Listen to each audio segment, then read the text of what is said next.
Olá, tudo bem com você? Já estamos na 8ª lição. O tempo passa rápido e vamos avançando no estudo Aliança de Gênesis a Apocalipse e hoje a Aliança e os Reis Magos. Bom, nós estudamos um pouquinho nas lições anteriores sobre o santuário e podemos contemplá-lo de uma forma muito especial. E só para relembrar, toda a Bíblia está revelada ali, ilustrada, apresentada no santuário. O santuário traz toda a teologia dentro da sua estrutura, dos seus aspectos, das suas liturgias. É um compêndio de símbolos extraordinários e absolutamente tudo se cumpre na pessoa de Cristo Jesus, todo o plano da redenção, e mostrando também o sincronismo perfeito, né, da ação do Pai e do Espírito Santo, em conjunto com o Filho, não é, para a salvação do ser humano, para a nossa redenção. Toda a Bíblia foi inspirada pelo Espírito Santo, mas o Espírito Santo, para manter a unidade, manter aquela linha perfeita de coerência doutrinária, ele usou o santuário. Todos os escritores bíblicos tinham o santuário imerso na mente e no coração. Ok?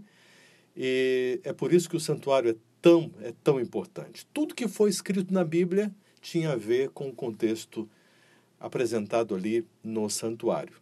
O próprio Cristo Jesus, quando ele se apresentou, ali em João 14, verso 6, ele disse: eu sou o caminho, a verdade e a vida, se referindo ao caminho, não é? O pátio, a entrada, o início da jornada de volta para Deus, o caminho, a verdade ela é revelada, ela se manifesta de uma maneira muito forte no lugar santo do santuário, não é? A palavra de Deus ali, a igreja, não é? E a oração, a intercessão, os elementos da intimidade com Deus, onde Deus se revela, se manifesta também. Então, eu sou o caminho, a verdade e a vida. A vida é decidida no tribunal, e o tribunal ali, no trono de Deus, um lugar santíssimo. Então você vê que Jesus se referiu ao santuário.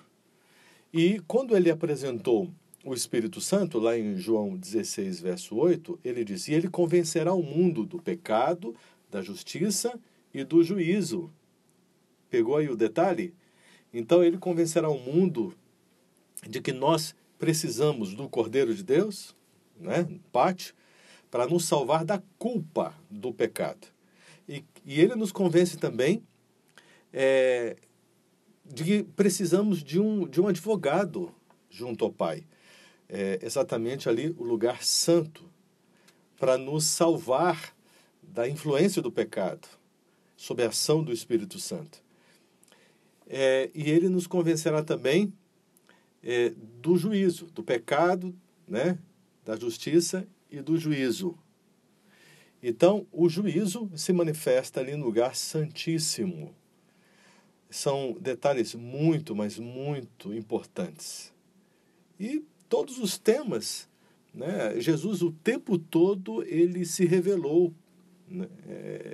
Trazendo um símbolo, um aspecto ali do santuário. Okay? Quando ele diz eu sou a porta, em João 10, quando ele diz eu sou a água, em João 7, 37, e João 4 também.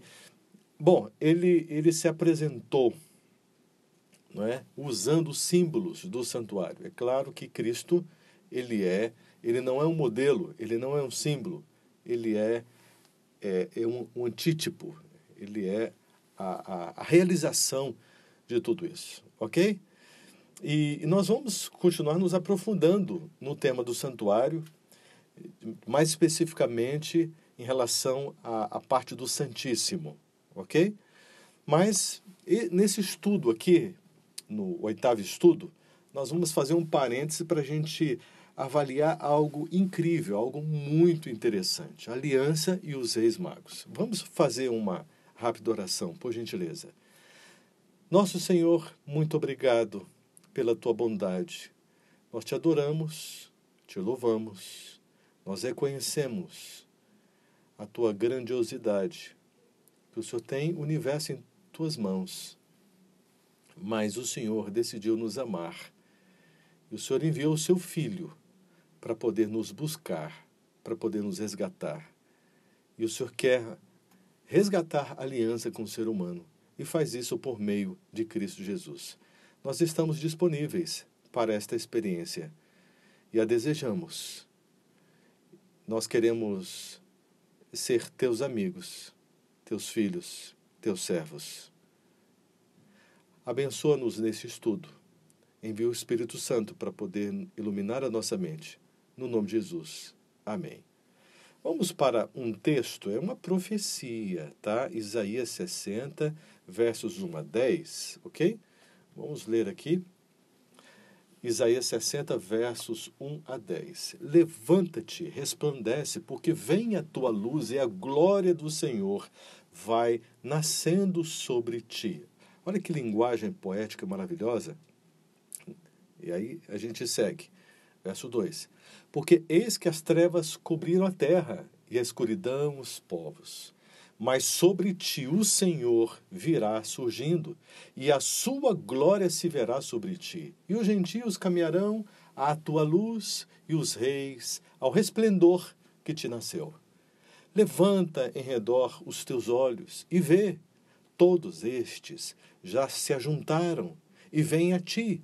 Teus filhos virão de longe, e tuas filhas serão criadas ao teu lado. Então o verás, e serás iluminado, e o teu coração estremecerá e se alargará, porque a abundância do mar se tornará a ti, e as riquezas dos gentios virão a ti. A multidão de camelos te cobrirá, os dromedários de Midian e Efá, todos virão de Sabá. Ouro e incenso trarão. Olha só esse detalhe. Ouro e incenso trarão, e publicarão os louvores do Senhor. Todas as ovelhas de Quedar se congregarão a ti, e os carneiros de Nebaiote te servirão. Com agrado subirão ao meu altar, e eu glorificarei a casa da minha glória. Quem são estes que vêm voando como nuvens e como pombas às suas janelas? Certamente as ilhas me aguardarão. E primeiro os navios de Tarsis, para trazer teus filhos de longe, e com eles a sua prata e o seu ouro, para o nome do Senhor teu Deus e para o Santo de Israel, porquanto ele te glorificou. E agora o verso 10. E os filhos dos estrangeiros edificarão os teus muros, e os seus reis te servirão, porque no meu furor te feri, mas na minha benignidade tive misericórdia de ti. A perguntinha é a seguinte: com quantas mulheres Abraão teve filho? Então vamos aqui nos recordar. Com Agar, ela teve Ismael. Ismael teve, o seu filho mais velho, Nebaiote. Você viu lá no texto? Uma referência a Nebaiote. Quedar também, viu lá no texto?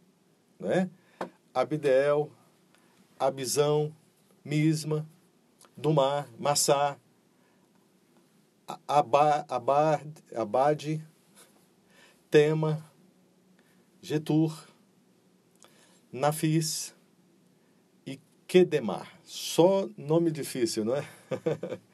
Bom, agora a mulher, a Sara, a sua esposa Sara, com Sara, ele teve Isaac. Isaac, Esaú, Jacó, de Jacó, os 12 filhos, e aí o povo de Israel. Sara morreu. Abraão se casou de novo. Sim, já idoso, mas se casou com Quetura. E com Quetura, ele teve mais filhos. Zinrã, Joksã, Medã, Midian é mais famoso, né? Isbaque e Suá. Olha só a quantidade de filhos, e todos no contexto da bênção. Deus escolheu jorrar toda a sua bênção especial aqui sobre Isaque, não é? E o Messias viria de sua descendência, mas Deus também prometeu bênçãos especiais para os filhos, né? Muito conhecidos como os filhos do Oriente. Observe que no texto que nós acabamos de ler, há um convite: levanta-te, resplandece, porque vem a tua luz, e a glória do Senhor vai nascendo sobre ti. E fala, o mundo jaz em trevas, mas sobre vocês a luz do Senhor nasceu. Então, existe algo muito especial. E o texto, ele chama atenção porque alguma coisa irá acontecer. Estes povos, essas nações, né, oriundas de Abraão, se levantarão e ouvirão a voz de Deus e atenderão a aliança. Sim. Então aqui fala, ó, a multidão dos camelos te cobrirá, os dromedários de Midian, Efá, etc. Fala de Sabá. E que trarão ouro e incenso. Então, o que quer dizer tudo isso? Depois fala de Quedar, de Nebaiote também. Eles te servirão. Olha que coisa interessante. Bom, segura um pouquinho, eu quero fazer uma outra pergunta. Quem foram os reis magos, não é? Mateus 2 ali, que visitaram o menino Jesus? Quem foram? Bom, dizem que são 3, não é? Mas a Bíblia não diz que os magos eram 3. É uma inferência. E a tradição até arrisca alguns nomes, né? A tradição judaica. Mas os reis magos eram claramente pessoas instruídas. Mago não de magia, não tem nada a ver com qualquer detalhe espiritualista, mas tem a ver com pessoas instruídas, de grande sabedoria, né? O próprio Daniel foi considerado como mago por causa da sua grande sabedoria, e eles representavam os demais filhos de Abraão. Ok?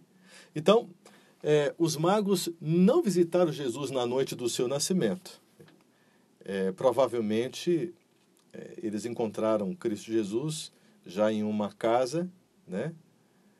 E cerca de 2 anos, Jesus já tinha 2 anos de idade, mais ou menos. Ok? Agora, observe o seguinte. Os reis magos, representando os filhos do Oriente, eles têm a profecia nas mãos. E eles, então, conseguem entender pelas profecias o momento do nascimento de Cristo Jesus, o período do nascimento de Cristo Jesus. Então, eles são guiados por Deus, há uma estrela, né? De uma forma sobrenatural. Eles são orientados, eles são guiados. E eles estão realmente querendo encontrar-se com o Messias. Qual o motivo? Curiosidade? Apenas uma visita assim comum? Não. Eles têm uma intenção. Eles representam os filhos de Abraão, os demais filhos de Abraão. E eles trazem presentes. E estes presentes são símbolos.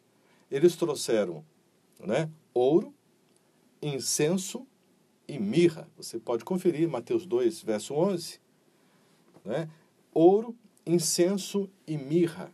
Na verdade, estes representantes dos demais filhos de Abraão estão aqui nesta visita perante o Messias.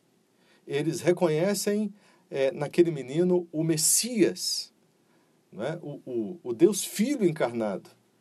E eles aceitam isso.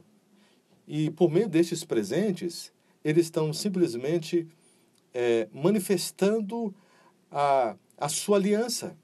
Eles estão lançando mão dos componentes da aliança e reafirmando esta aliança que Deus fez com Abraão, seu pai. E eles, então, apresentam o ouro. Vocês se lembram? Você tem aí o guia, o roteiro, e eu coloquei, né, de uma forma comparativa, num visual que você vai conseguir ver. Lá no Éden, né, a lei, a prova do amor, primeiro componente. Na Arca da Aliança, o código estava ali, né? A lei do amor, que prova a fé e o amor, não é? Agora o ouro. Eles deram o ouro. O ouro representa o amor, a fé e o amor. Tem a ver com a lei, porque o amor, ele é explicado, ele é orientado, a referência dele foi dada por Deus, por meio das pedras, né, das 2 tábuas de pedras. Ok? Os reis magos deram também um incenso. O incenso tinha a ver com a confiança na direção de Deus. O incenso tinha a ver também com a vara de Arão. São símbolos diferentes, mas a essência é a mesma. Porque ali no altar do incenso, no santuário, era onde se praticava a adoração, a oração, a rendição era feita, a justiça era manifestada ali também, toda a intercessão pelo povo, e Deus conduzia o povo por meio da intercessão de Moisés, intercessão dos homens de Deus. Eles iam clamando, né? E, obviamente, estes intercessores não substituem a figura de Cristo, muito pelo contrário, ele se torna um tipo de Cristo, porque o nosso intercessor insubstituível é o próprio Cristo Jesus, o Messias. Somente ele pode interceder por nós junto ao Pai, mas nós clamamos a ele, né, de forma intercessora, clamamos pela nossa família, pela nossa igreja. Nós podemos clamar a Cristo Jesus para que ele nos apresente ao Pai. Bom, ouro, incenso e mirra. Sim, o terceiro componente da aliança, certo? A mirra era o ingrediente principal do óleo de unção. A unção é um símbolo do Espírito Santo, da ação do Espírito Santo. O Espírito Santo separa pessoas para um propósito determinado. Ok? Isso representa os dons espirituais. Você se lembra do maná, das chuvas, né? Os dons, o discernimento, a ação do Espírito Santo, a plenitude do Espírito, a ação do Espírito Santo, que é sempre conduzir o ser humano a Cristo. E nós vemos aqui um paralelo extraordinário, os filhos do Oriente, os representantes, se aproximando para aceitar, ratificar, confirmar a aliança, e os componentes desta aliança são reapresentados aqui nesta ocasião, ok?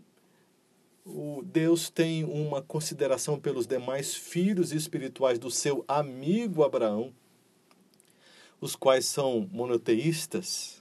Eles creem no juízo final, têm normas de temperança, eles acreditam na criação segundo Gênesis. Sem dúvida, além das comunidades cristãs, há entre eles aqueles que respeitam a vida criada por Deus, não praticam o terrorismo e aguardam a manifestação do Messias.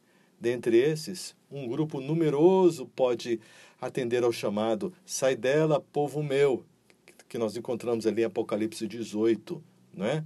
Para se ajuntar ao povo da aliança eterna. Por falar em Apocalipse capítulo 18, apresenta ali o Espírito Santo, que é o anjo de grande autoridade e poder, né? Apresentado como anjo pela figura do mensageiro, aquele que vem para uma ação direta com o ser humano, e ele ilumina todas as mentes, e neste momento, né, o Espírito Santo ele é derramado no último Pentecostes, agora para a colheita, ele ilumina a mente do ser humano, e todos serão devidamente esclarecidos quanto a grande batalha final. E os filhos de Abraão têm promessas, né? Você se lembra do texto lá que nós lemos, Isaías 60? Olha como começou o texto. Levanta-te, resplandece, porque vem a tua luz, e a glória do Senhor vai nascendo sobre ti, né? Pois a glória do Senhor se verá sobre ti de forma resplandecente, todo o resplendor de Deus. Deu para perceber aqui a ação final do Espírito Santo de ser derramado como chuva para a colheita, chuva final, a chuva tardia, a chuva serôdia, a chuva, né, para o último Pentecostes. Olha, Deus ele leva a sério a sua aliança. Mas existe uma contrafação. Existe a contrafação.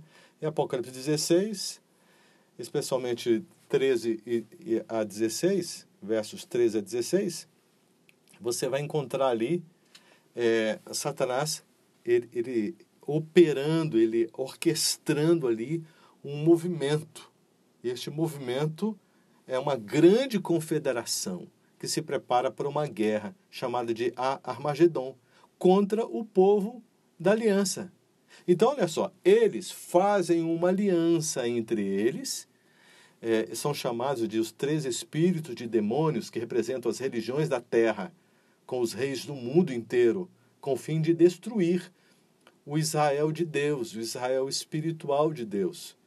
Todo aquele que aceitou a Cristo Jesus e a sua aliança e decidiram permanecer firmes no contexto da aliança. A lei de Deus, né, guardada, obedecida, praticada pelo poder do Espírito Santo, que é a lei do amor, com todos os seus 10 mandamentos, tá certo? Sob a direção de Cristo Jesus e a sua graça, e devidamente iluminados e mantidos pelo Espírito Santo. Este é o contexto da aliança, ok? Então, este Armagedon, promovendo uma guerra tremenda, e os 3 espíritos imundos, representando essas religiões da terra, realizando uma grande batalha.